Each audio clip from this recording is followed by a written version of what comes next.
que escribirme todo lo que desee. Mi querido amigo, haz lo que te plazca. Quedamos, cuando llegaste aquí, que verías a quien quisieras y harías lo que desearas.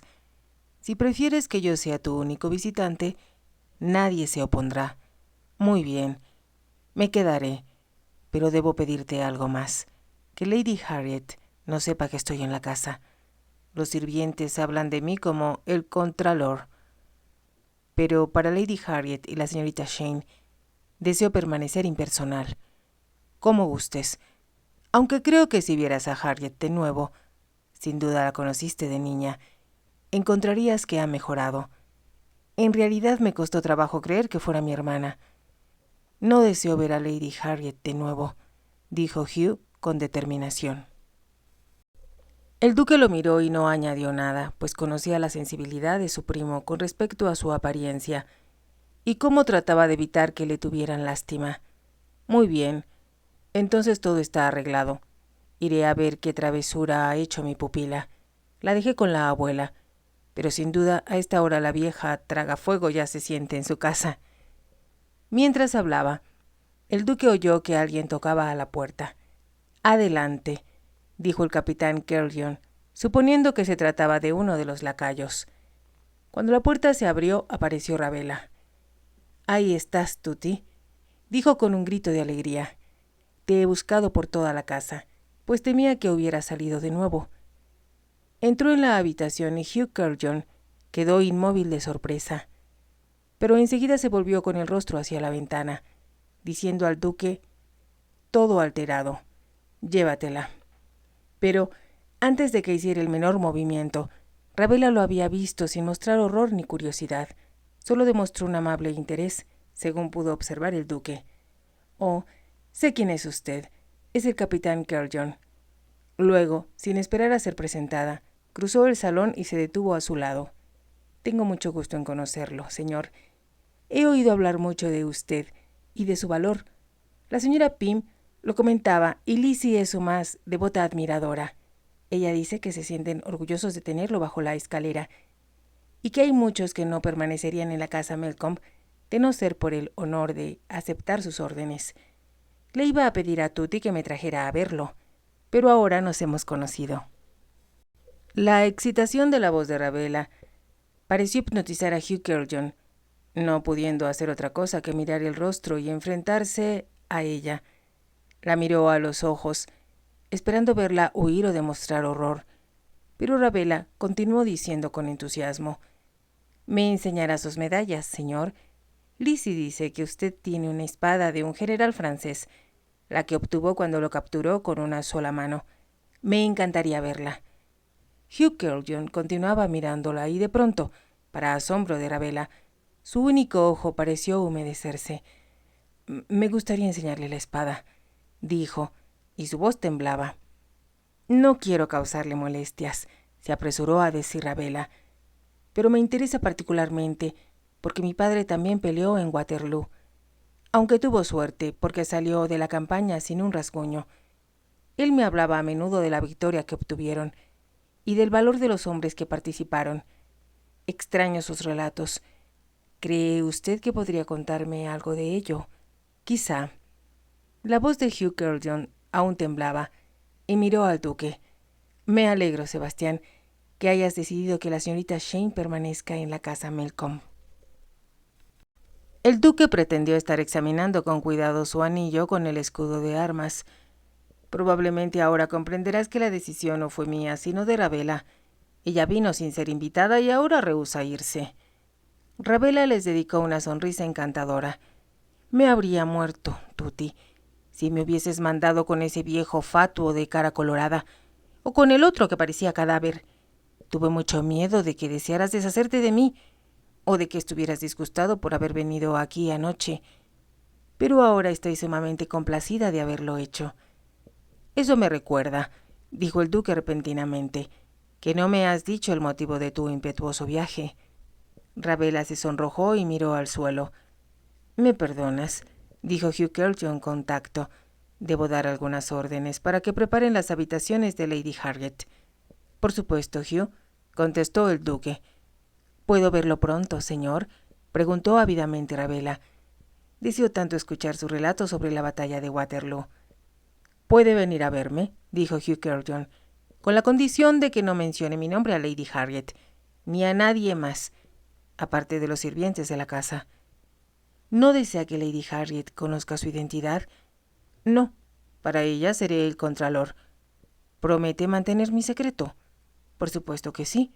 Supongo que debe tener sus razones para no tratar a la gente», dijo Ravela con inocencia. «De todas formas, no lo traicionaré». Hugh Carrington se inclinó y salió de la habitación. Cuando la puerta se cerró tras él, el duque se sentó en el sillón al lado de la chimenea. «Bien, Ravela, estoy esperando una explicación. Lamento haberme quedado dormida anoche, Tutti. La señora Pym me dijo que me llevaste en brazos a la cama. Traté de permanecer despierta, pero supongo que debo haber estado muy cansada». «No has contestado mi pregunta», dijo el duque con frialdad. «¿Debo decírtelo?», preguntó Ravela tímidamente. «Creo que tengo que insistir. En ese caso, fue por Adrian Halliday», balbuceó Ravela. «Me puso furiosa. Y lo odio». «¿Adrian Halliday?» «Sí, por supuesto, el nuevo administrador. Había olvidado su nombre. Pero, ¿por qué iba él a hacerte enojar?» «Fue por las cosas que dijo.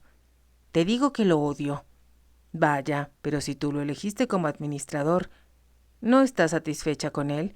Supongo que deseas que lo destituya». «¿Destituirlo?», inquirió Ravela, como si jamás se le hubiera ocurrido esa idea. Lo consideró por un momento y luego añadió: «Oh, no, Tutti, jamás te pediría tal cosa. No sería justo. Además es un buen administrador.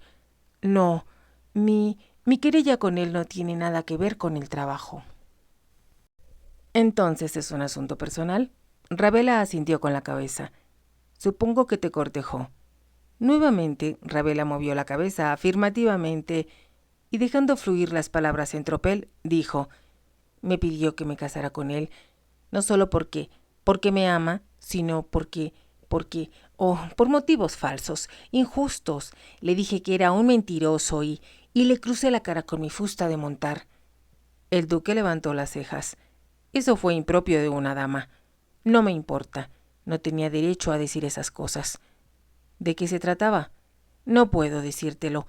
De todos modos, era mentira». El duque observó sus mejillas sonrosadas. «¿Debo adivinar que el virtuoso señor Halliday hizo ciertos comentarios desagradables sobre tu tutor?» «Oh, Tutti, ¿cómo lo adivinaste?» «No fue una deducción muy difícil. De modo que el hijo del pastor ofreció proteger tu buen nombre y tú le pegaste en la cara. No fue una manera muy amable de rechazar su interés por ti». «No tenía derecho a decir esas cosas. Sé que no son ciertas». «¿Y si fuesen verdad?», preguntó lentamente el duque. «No me importaría. Te quiero y me voy a quedar contigo. Nadie en el mundo podrá apartarme de tu lado». El duque la miró y se levantó de la silla. «Creo que ya era hora de que vinieras a Londres», dijo él suavemente. «Encontrarás que el Beaumont proporciona una educación muy intensiva y me sorprendería que conservaras tu candidez dentro de algunas semanas». «¿Qué quieres decir con eso? ¿Que me puedo enamorar de alguien?» «¿Cómo puedes decir tal cosa, Tutti? Sabes bien lo que opino de los jóvenes». «¿No te parece arrogante decir eso cuando no has conocido a muchos?» «Es verdad, pero estoy absolutamente segura de que ningún joven podrá alejarme de ti. Ya veremos. Mientras tanto, Henriette tiene mis instrucciones para proveerte con el ajuar que corresponde a tu posición». Ravela lanzó una exclamación de júbilo. «Tutti, eso será divertido y me encantará mostrarte mis nuevos vestidos. ¿Crees que me encontrarás bonita con ellos? Como las damas de anoche, especialmente las que estaban sentadas a tu lado». «Eso, por supuesto, está por verse, Ravela». «Sí, supongo que sí», contestó ella, suspirando. A pesar de que estuvo ocupada en saciar su apetito la noche anterior, Ravela había observado las miradas que Loti le lanzaba al duque y advirtió también la languidez con que Auriel trataba de atraerlo. Ahora deseaba hacer muchas preguntas, pero el duque no parecía estar interesado en continuar la conversación. Durante el ligero almuerzo que compartieron, hablaron de Link y después él anunció que iría a su club, mientras Ravel esperaba la llegada de Lady Harriet. Cuando se quedó sola, volvió a pensar en Lottie y en Oriel. Era difícil determinar por qué resultaban tan diferentes a las demás mujeres que había conocido. La diferencia, aunque no estaba segura de que le agradaba, existía. Sin embargo, era evidente que el duque las admiraba. Se dijo que ahora ya conocía sus gustos, y cruzó el salón para contemplar su imagen en uno de los enormes espejos biselados que colgaban de las paredes cubiertas de brocado del salón amarillo. Quizá por primera vez en su vida, se evaluó a sí misma con la mayor seriedad, observando las finas facciones de su rostro oval, la blancura de su piel, los grandes ojos de pestañas oscuras, la forma en que su cabello se rizaba naturalmente a partir de la frente y su gracioso cuello. Todos eran puntos positivos, pero tenía en su contra las pecas de la nariz, el desorden de sus rizos, sus uñas maltratadas y, sobre todo, la pobreza de su ropa. Podría ser bonita, dijo en voz alta al contemplarse en el espejo, pero habría muchas cosas que hacer primero con mi persona. Suspiró y de pronto echó de menos a Link, deseando poder galopar sobre Starlight en la pradera, con el viento y el sol sobre sus mejillas. Y si el duque pudiera estar a su lado, cabalgando en uno de los enormes caballos negros de pura sangre, todo sería perfecto. Sí, sería maravilloso estar de nuevo en Link, pero debía conformarse con permanecer en Londres. Aunque se daba cuenta de que aquí a él le sería fácil escapar de ella, y de que cuando se encontrara en la casa no estarían solos. Lady Harriet los acompañaría. Ravela pensó en Lady Harriet, no solo como la dama de compañía que debía tolerar si iba a quedarse en la casa Melcombe, sino en cómo sería como persona. Preocupada, se hacía conjeturas acerca de la hermana menor del duque. ¿Le simpatizaré?, se preguntaba, con una súbita mueca que rompía la armonía de su imagen en el espejo. Lady Harriet Berkeley, anunció el mayordomo desde la puerta, y Ravela miró por primera vez a su dama de compañía. Por un instante sintió temor, pues la dama, parada en la entrada, iba vestida de negro, de pies a cabeza, lo que le confería un aspecto fúnebre. Pero bajo el ala de su sombrero Ravela pudo ver la cara de la recién llegada, y su miedo se disipó.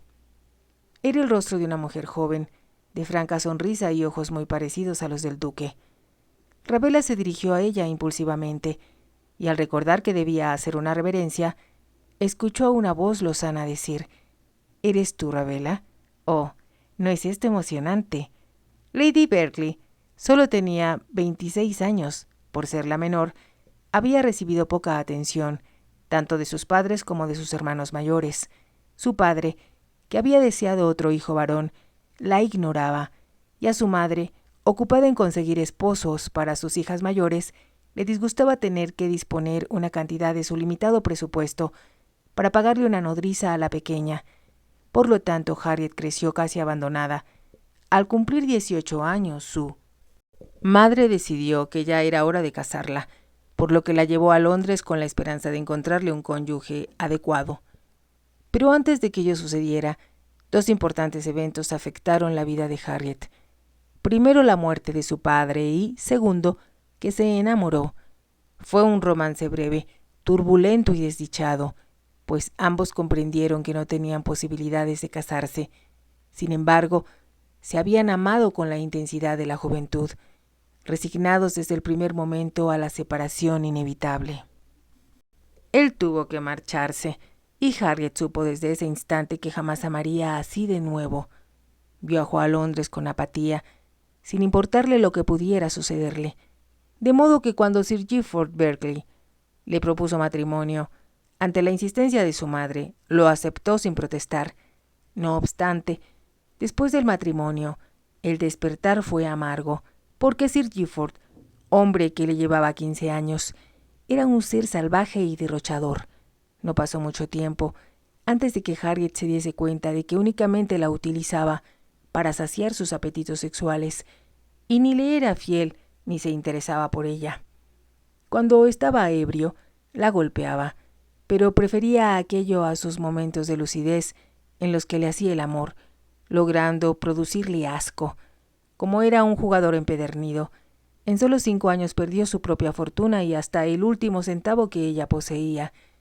Arruinado y con la amenaza de ir a la cárcel, trató de suicidarse sin éxito, logrando solo perforarse un pulmón, lo que lo convirtió en un amargado e inválido durante 1 año. En ese lapso, Harriet lo cuidó, tratando de sobrellevar de la mejor manera posible a un marido que la envilecía en todo, y soportando a los acreedores que tocaban a la puerta con la esperanza de que le saldaran sus deudas. Cuando Sir Gifford murió, Harriet se desplomó. Fue en realidad el impacto de no sentir más temor lo que la hizo enfermarse. El saber que nunca más escucharía los gritos de aquel borracho, ni volvería a quedar maltratada y deshecha sobre la cama cuando él salía de casa, a buscar, según le decía, a una mujer que no fuese un témpano de hielo. La madre de Sir Gifford, la viuda Lady Berkeley, se había llevado a Harriet a su casa de Chelsea, y cuando Harriet se recuperó lo suficiente de su enfermedad para levantarse, se dio cuenta de que sus deberes eran en realidad los de una sirvienta sin paga.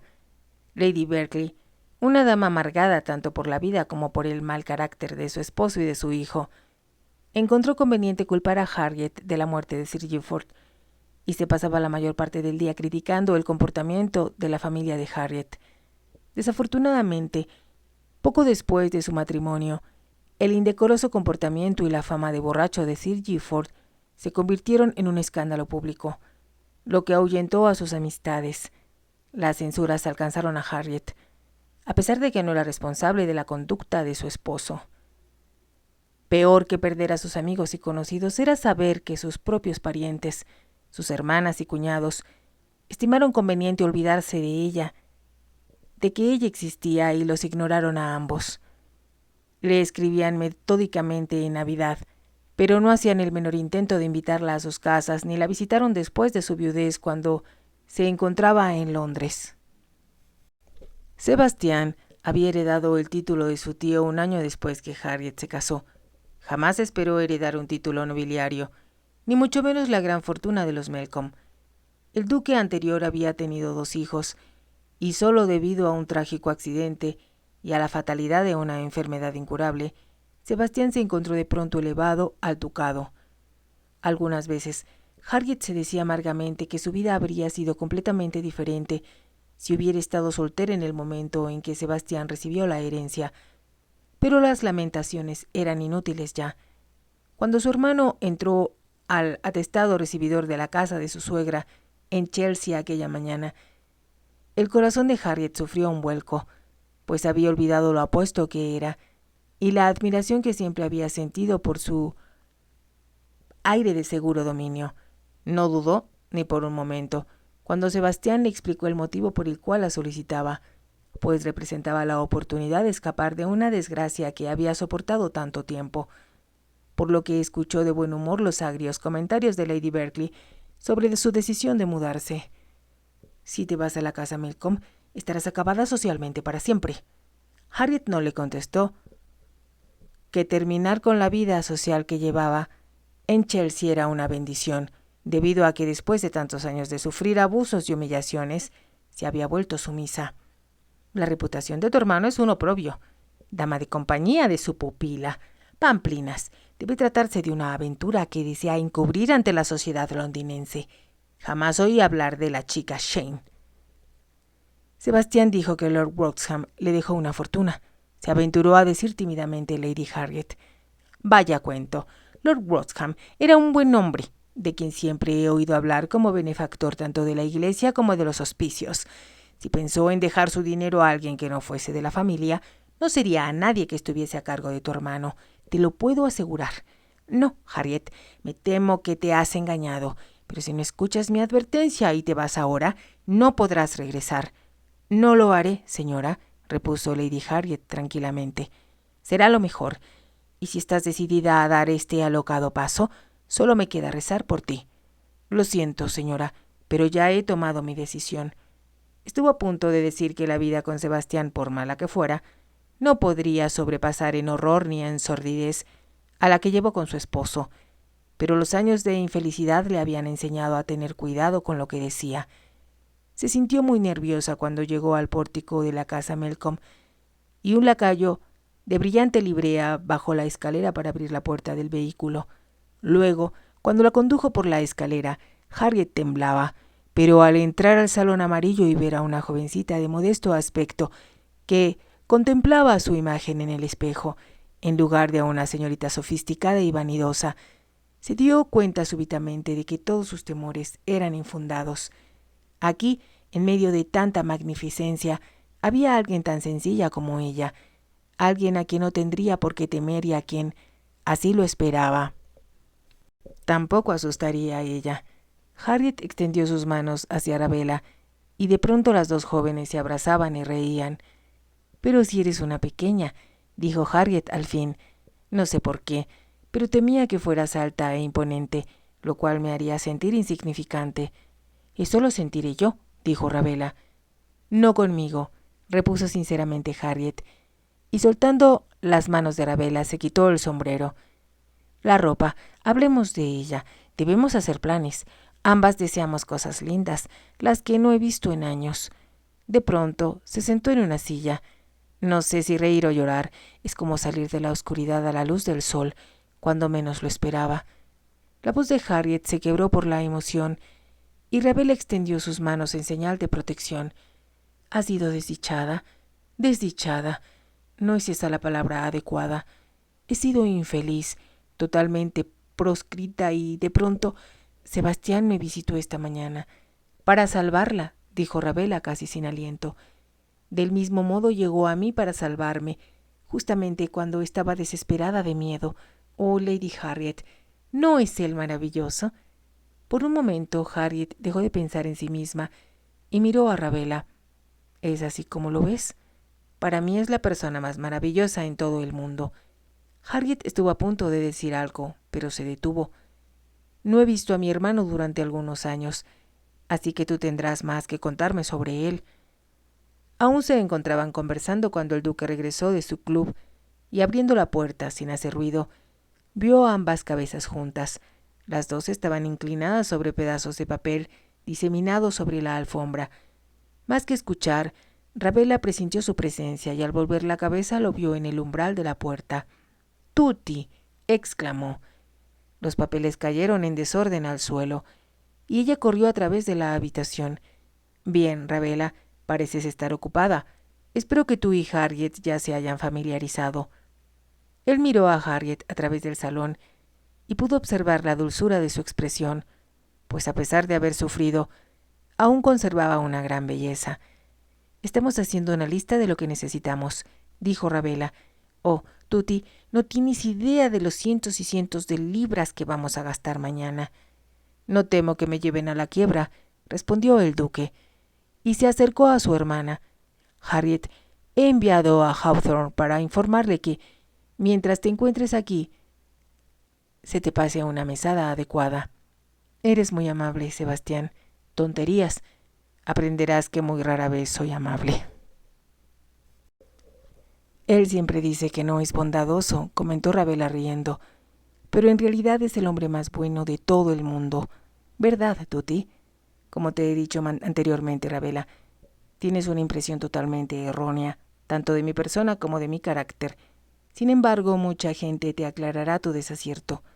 Si lo hacen, los trataré como a Adrián y los abofetearé». El duque frunció el ceño. «Harriet tiene que presentarte en sociedad y necesitará hacerte comprender que las damas jóvenes no se comportan de esa manera. Ya le he dicho a Lady Harriet que tanto tú como ella perderán el tiempo. Nunca seré una dama refinada de sociedad, pero nos divertiremos juntos, y me refiero a los tres, Tutti. Pasarás mucho tiempo con nosotros, ¿verdad?» El duque sonrió. «Me pregunto si me repetirás la misma invitación dentro de unos meses. Para entonces estarás ocupada con tantas invitaciones que te será difícil concederme siquiera unos minutos de tu tiempo». «Sabes que eso no es cierto. Prefiero estar contigo que con nadie más. ¿Cenaremos esta noche contigo?» «Si eso te complace», repuso el duque. Arabella saltó de alegría. «Eso es estupendo. Oh, Dios, cómo me gustaría tener uno de mis nuevos vestidos. Nos encontrarás terribles después de las hermosas damas que recibiste aquí anoche. El duque miró a Harriet. No deseamos aburrirte, Sebastián. Te aseguro, Harriet, que jamás me permito sentirme aburrido. El duque aguardaba en el recibidor a Lady Harriet y a Arabella, de espaldas a la gran chimenea labrada, e indiferente al tic-tac del enorme reloj de pie frente a él, que marcaba los minutos en medio de dos exquisitas estatuas de Venus y Mercurio. Nettleflor, el viejo mayordomo, se veía ansioso mientras esperaba al fondo de una larga hilera de lacayos, pues no ignoraba que llegar tarde a una cena formal en la casa Belchester denotaba poca educación y mal gusto. Además, Arabella iba a ser presentada en sociedad y el acontecimiento había impresionado a toda la servidumbre. Tanto las doncellas como aquellos de menor jerarquía doméstica espiaban por el cubo de la escalera para ver a Arabella salir de su alcoba. El mismo duque se veía más apuesto que de costumbre, y únicamente su valet conocía el tiempo y la paciencia que aquella elegancia, aquella metódica precisión de la inmaculada corbata blanca y el ajuste perfecto de los pantalones impecables habían costado. A pesar de ello, la servidumbre estaba acostumbrada a ver al duque y su excitación aquella noche era producida por las damas que habitaban en la casa. Aún uno de los lacayos, sin poder resistir la curiosidad, volvió la cabeza hacia la escalera, recibiendo un regaño de Nettleford para que permaneciera rígido. Al fin se sintió un movimiento en la parte superior de la escalera, pero no se trataba de Arabella, sino de Lady Harriet. El duque se disponía a darle la bienvenida cuando llegó a su lado y encontró que su hermana era esa noche una persona diferente a la figura tímida que había llegado a su casa una semana atrás. Lady Harriet llevaba un traje de tafetán gris plata, salpicado de estrellas, pues el color, nada triste, se realzaba con un ramo de rosas de subido tono rosado en el pecho, proporcionando un marco ideal para el castaño oscuro de su cabello. Se veía sumamente hermosa y, sabiéndolo, había recuperado su antigua dignidad y el orgullo que siempre la caracterizó, antes de ser disminuida por la salvaje brutalidad de su marido. Te felicito, Harriet. Me siento feliz de que estés complacido, Sebastián, pero lo que realmente me preocupa es que apruebes a Arabella. No tengo ninguna duda sobre tu buen gusto, dijo el duque, y por primera vez miró el reloj. ¿Está lista, Arabella? Bajará en un momento, pues me indicó que deseaba que la viera el contralor, a quien parece tenerle mucho afecto. A propósito, Sebastián, tengo mucha curiosidad por saber quién es ese caballero que se mantiene tan apartado. El duque no respondió.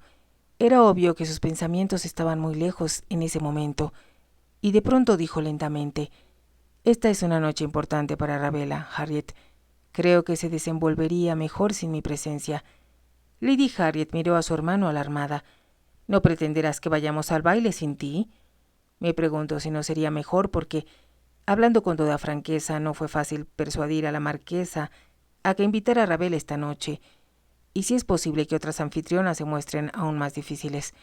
Por eso considero que tendrías mejores posibilidades de triunfar en sociedad si yo no estoy con ella. Pero no comprendes. Debo suplicarte, Sebastián, que abandones esa idea, pues si Arabella llegara a enterarse, rehusaría asistir al baile. Esto es absurdo, pero es verdad. En aquel momento se escuchó la voz de Arabella en la parte superior de la escalera. «¿Te he hecho esperar, Tuti?», preguntó, y bajó la escalera a toda prisa, olvidándose de cuidar su apariencia personal. Fue fácil comprender el murmullo que lanzaron los sirvientes que se hallaban al lado de la escalera al mirarla, pues era casi imposible creer que aquella humilde y desaliñada chiquilla de escuela fuese la misma que aparecía ahora, transformada en la más linda debutante que jamás hiciera su aparición en Londres. Su vestido era de gasa blanca, incrustada de pequeños brillantes, los que refulgían cuando se movía. La falda era muy amplia y el corpiño escotado, revelando la exquisita blancura de su cuello y sus hombros. En cuanto a su cabello, otro experto lo había transformado, peinando sus dorados rizos hacia atrás, con tan estudiado descuido que enmarcaban a la perfección su hermosa cara oval, para caer después suavemente sobre el cuello. Dos rosas blancas como único adorno hacían brillar aún más aquel pelo dorado, pero al mirar a Arabella Resultaba difícil creer que lo que llevaba puesto tuviera alguna importancia. Uno solo podía advertir sus grandes ojos excitados, la delicada sensibilidad